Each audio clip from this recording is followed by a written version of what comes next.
नमस्कार, आप देख रहे हैं संगम स्पेशल। मैं हूं आपके साथ अजीत। शंकराचार्य स्वामी स्वरूपानंद के साईं बाबा को लेकर दिए गए विवादित बयान पर अब देश भर में शंकराचार्य के खिलाफ विरोध प्रदर्शन हो रहा है। धर्मनगरी वाराणसी में भी शंकराचार्य के बयान की खूब निंदा हो रही है। यहां साईं भक्तों ने शंकराचार्य का पुतला फूंका।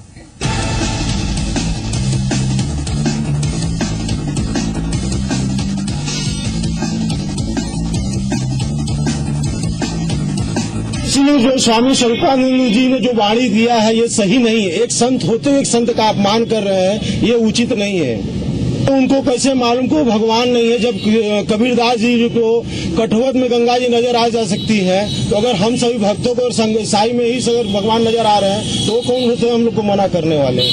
हम लोग उनके विरोध कर रहे हैं कि अपनी वाणी वापस लें। साई जो है कलयुग के अवतार है, अगर हम उनको भगवान के रूप में मान रहे हैं तो हम लोग कोई गलत नहीं कर रहे हैं। और अमित हमारे संवाददाता हमारे साथ हैं। अमित, साईं भक्तों ने किस तरह से विरोध प्रदर्शन किया है, क्या कहना है उनका? देखिए जी, साईं भक्तों ने स्वरूपानंद जी पर आरोप लगाया है कि स्वरूपानंद जी व्यक्तिगत दुर्भावना से ग्रसित होकर एक राजनैतिक बयान देकर वो लोगों की भावनाएं आहत कर रहे हैं।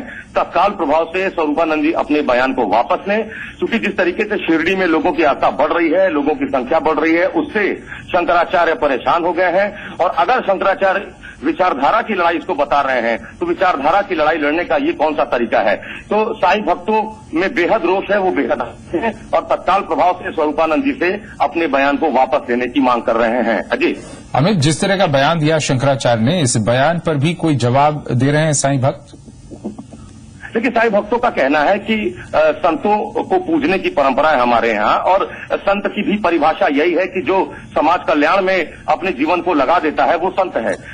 साईं की पूरी उम्र गुजर गई सामाजिक कल्याण और व्यक्ति की सेवा करने में, वो एक संत थे। और एक संत का विरोध एक संत इस तरीके से कर रहा है, ये किसी भी प्रकार से उचित नहीं है। क्योंकि शंकराचार्य का बनारस से भी गहरा रिश्ता है, लिहाजा वो बनारस की भी संस्कृति को समझते हैं। बनारस के जो साईं भक्त हैं उनका कहना है कि कम से कम सनातन परंपरा पर अगर यकीन रखते शंकराचार्य, तो हमारी अपनी परंपरा है कि जो संत है उसका तिरस्कार नहीं होना चाहिए। इसलिए शंकराचार्य को चाहिए कि वो अपनी दुर्भावना से ग्रसित जो उनका अपना बयान है उसको वो तत्काल वापस लें। क्या शंकराचार्य के समर्थन में भी किसी तरह का बयान आया है वाराणसी में? देखिए जी, स्वरूपानंद जी का विद्या मठ जो उनका आश्रम है, यहाँ उनके प्रतिनिधि अभिमुक्तेश्वरानंद भी उनके साथ छत्तीसगढ़ में ही इस वक्त मौजूद है। तो कोई ऑफिशियल बयान अभी तक विद्या मठ से नहीं आया है, लेकिन जो जानकारी मिल रही है तो उसके मुताबिक विद्वत परिषद बहुत जल्दी एक बैठक बुलाकर इस पूरे मसले पर कोई महत्वपूर्ण निर्णय ले सकता है। शुक्रिया आपका जानकारी देने के लिए अमित। तो विद्वत परिषद इस मुद्दे पर बैठक बुलाकर कोई निर्णय ले सकता है, लेकिन फिलहाल विरोध में लोग आवाजें बुलंद कर रहे हैं। जो साईं के भक्त हैं, इन सब ने अपना विरोध जताया है और शंकराचार्य से बयान वापस लेने की मांग की है।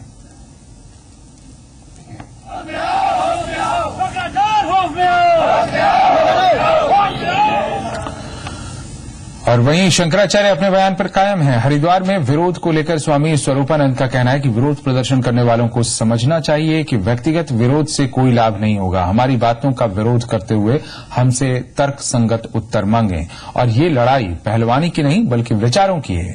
इससे पहले उन्होंने कहा था कि साईं बाबा हिंदू मुस्लिम एकता के प्रतीक नहीं है, बल्कि ये भ्रम एक षड्यंत्र के तहत फैलाया जा रहा है। तो व्यक्तिगत विरोध करने से कोई लाभ नहीं है। हमारी बातों का विरोध कीजिए, और अगर कोई बात आपकी तर्कपूर्ण है तो हमसे उसका उत्तर मांगिए। और जहां तक हमारे विरोध के लिए आप कोई प्रदर्शन करते हैं, तो हमारे भी बहुत से भक्त हैं जो फिर उसका उत्तर देने लगेंगे, तो अशांति उत्पन्न हो जाएगी।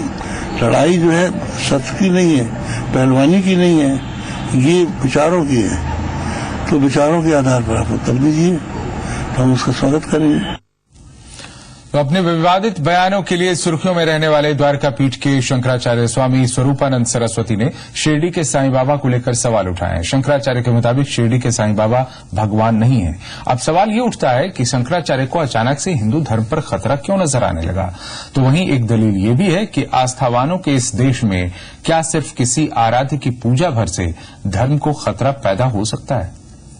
सनातन धर्म ही नहीं है जो उनके ट्रस्ट के अधिपति हैं।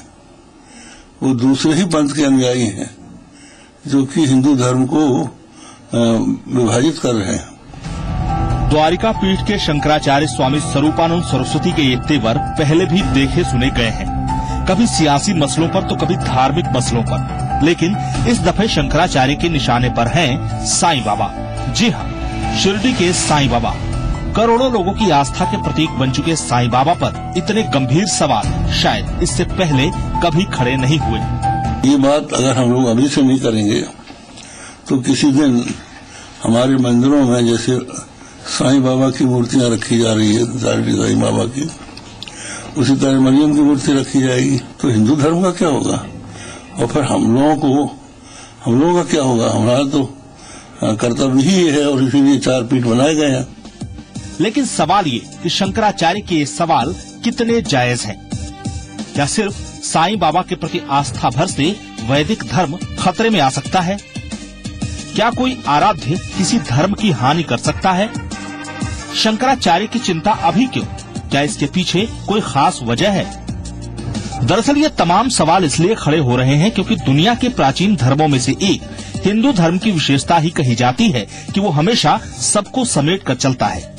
हिंदू धर्म का दायरा विशाल है, जिसमें 33 करोड़ देवी देवताओं के लिए स्थान है। फिर सवाल ये कि सिर्फ साईं बाबा ही निशाना क्यों? साईं का जो अभी ये चला है 30-35 साल से ही ज्यादा चला और 15-20 साल से और ज्यादा चला हुआ। अगर इस तरह का आडंबर साईं के भक्त कर रहे थे तो पहले जगत गुरु शंकराचार्य जी ने आवाज क्यों नहीं उठाई? हालांकि हिंदू धर्म में सामिश और निरामिश दोनों की परंपरा रही है।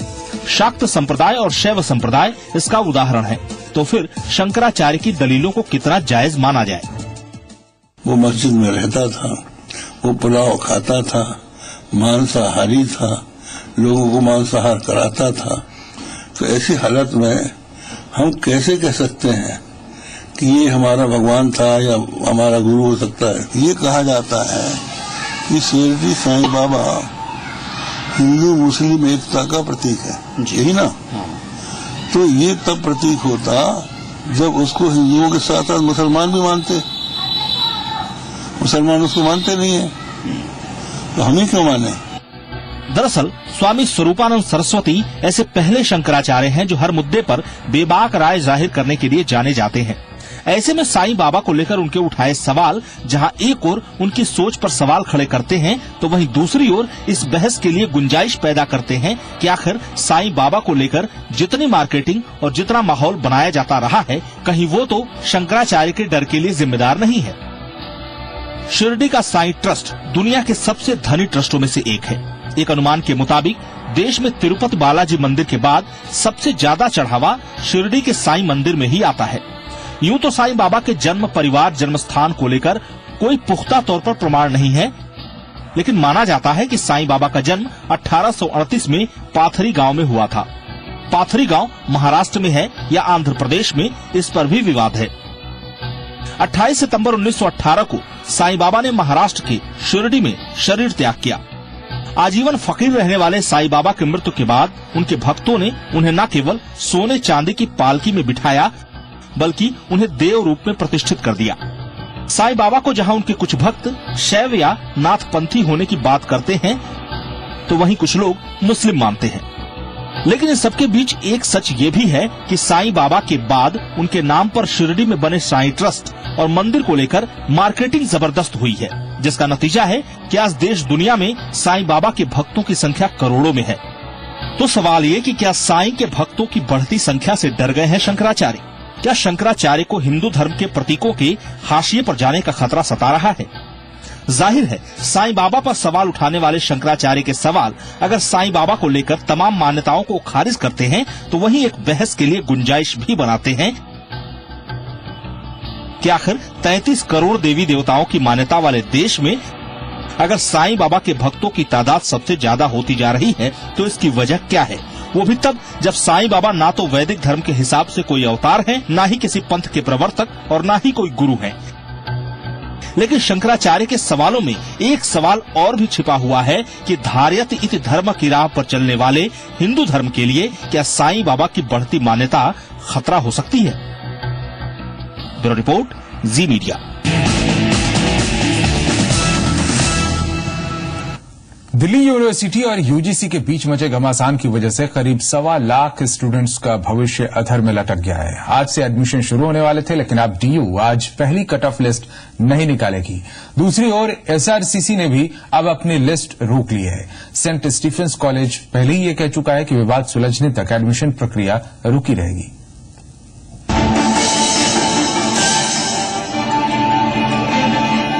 दिल्ली यूनिवर्सिटी में एडमिशन लेने के लिए देश ही नहीं बल्कि विदेश से भी छात्र पहुंचते हैं, लेकिन डीयू और यूजीसी के बीच खड़े हुए विवाद के बाद इस बार एडमिशन का क्या होगा, इस बारे में असमंजस बना हुआ है। दरअसल दिल्ली यूनिवर्सिटी में 4 साल का कोर्स चलाया जा रहा है, लेकिन अब 4 साल के ग्रेजुएशन कोर्स पर यूनिवर्सिटी ग्रांट्स कमीशन ने अपना रुख खड़ा करते हुए दिल्ली यूनिवर्सिटी और उसके सभी कॉलेजों को आदेश दिया है कि नए सेशन 2014-15 के सभी एडमिशन 3 साल के कोर्स के हिसाब से ही किए जाएंगे।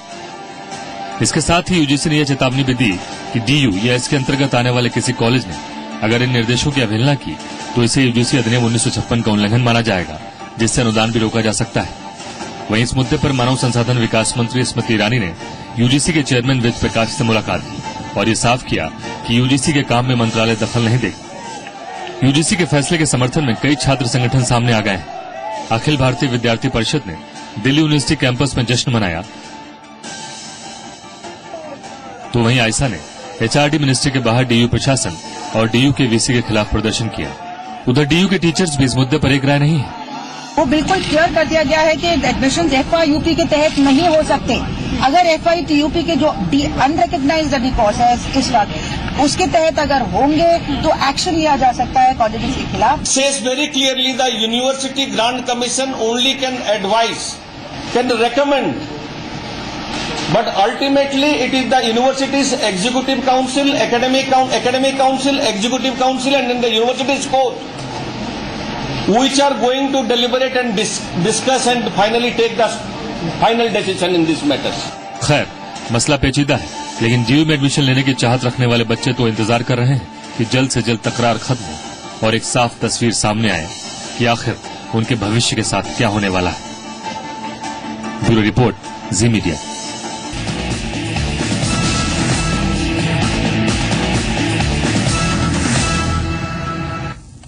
आप देख रहे हैं संगम स्पेशल। वाराणसी में मैकेनिकल इंजीनियरिंग के 2 छात्रों ने उन तमाम लोगों को उम्मीद की एक किरण दिखाई है जिन्हें मुफलिसी विरासत में मिली है और जो अपने सपनों के बीच में मुफलिसी को आड़े नहीं आने देते।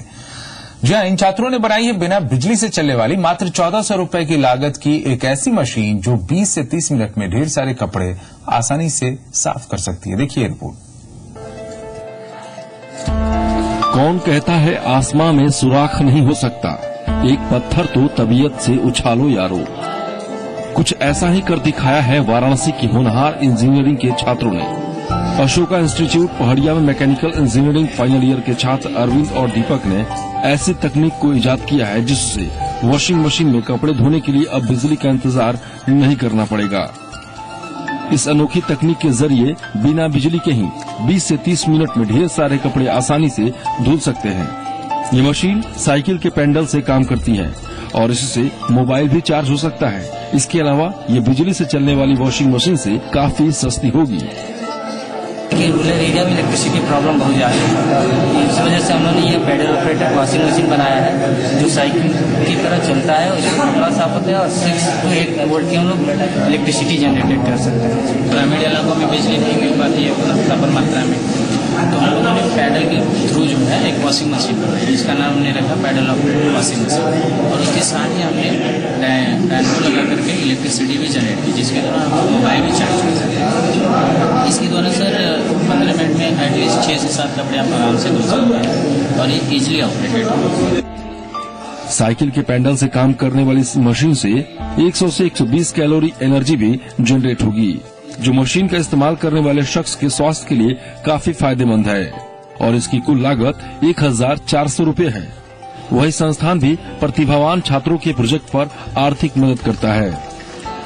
कि आज की जो इतनी प्रॉब्लम्स फेस कर रहे हैं मार्केट में, इलेक्ट्रिसिटी की प्रॉब्लम है, महिलाओं के साथ होता है रोज के रोज कहीं ना कहीं भले ही रहते हैं, तो बच्चों ने ये देख करके एक स्टेप बहुत बड़ा स्टेप लिया कि उनकी मदद के लिए कुछ ऐसा किया जाए।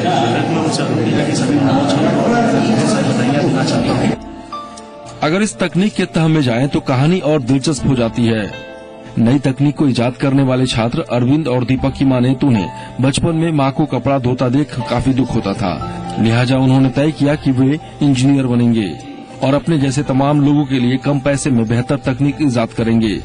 2010 में शुरू हुई इस सपनीले मशीन की कोशिश मार्च 2004 में रंग लाई और अरविंद और दीपक को अपने सपनों को सच करने में कामयाबी हासिल हुई। ब्यूरो रिपोर्ट, जी मीडिया। और अब बात जी संगम की खबर के असर की। गोंडा के कर्नलगंज इलाके की टीडी नदी पर एक बस हादसे का शिकार हो गई थी। टीडी नदी पर बना करीब 100 साल पुराना पुल उस वक्त टूट गया जब बस गुजर रही थी। रात की बात यह थी कि हादसे में किसी को कोई नुकसान नहीं हुआ।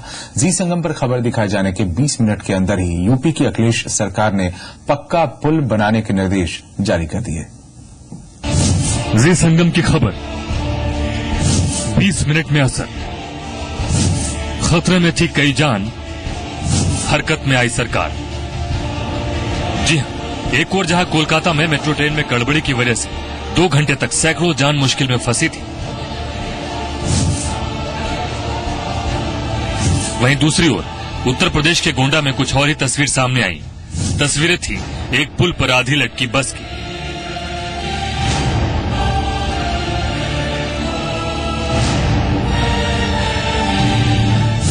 गोंडा में टेढ़ी नदी पर आधी लटकती इस बस की तस्वीर जी संगम पर दिखाए जाने के 20 मिनट के अंदर ही उत्तर प्रदेश सरकार हरकत में आ गई।